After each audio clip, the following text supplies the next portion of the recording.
মুড়ি তো অনেকেই খেয়েছো, তো এই মুড়িটাকে একবার খেয়ে দেখবে। আর এটা বানানো খুবই সহজ আর খুবই দুর্দান্ত লাগে, টেস্ট লাগে। আর আমি কীভাবে বানিয়েছি চলো তোমাদের সাথে শেয়ার করছি। তো বন্ধুরা, তোমরা তো মুড়ি, তো প্রায় আমাদের বাঙালি সমাজে মুড়ি খাওয়া হয়, ঝাল মুড়ি, তারপরে বিভিন্নভাবে মুড়ি চপ, মুড়ি আলুর সঙ্গে খাওয়া হয়। তো আজকে দেখো স্পেশাল একটা মুড়ি বানাচ্ছি, এইভাবে বানিয়ে দিয়ে খেয়ে দেখবে, পারফেক্ট টেস্ট হয়। তো কী করতে হয়,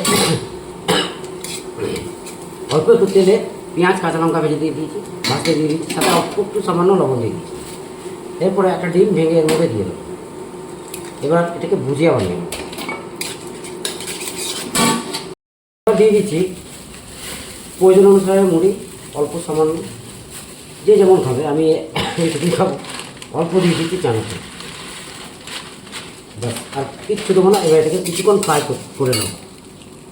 ফাইনালি মুড়িটা আমার রেডি হয়ে গেছে। এবার এটাকে নামিয়ে নেব।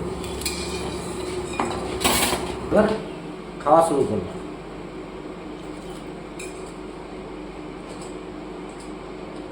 অসাধারণ লাগে ভাই, পরে তোমরা অবশ্যই আবার বানিয়ে খেয়ে দেবে।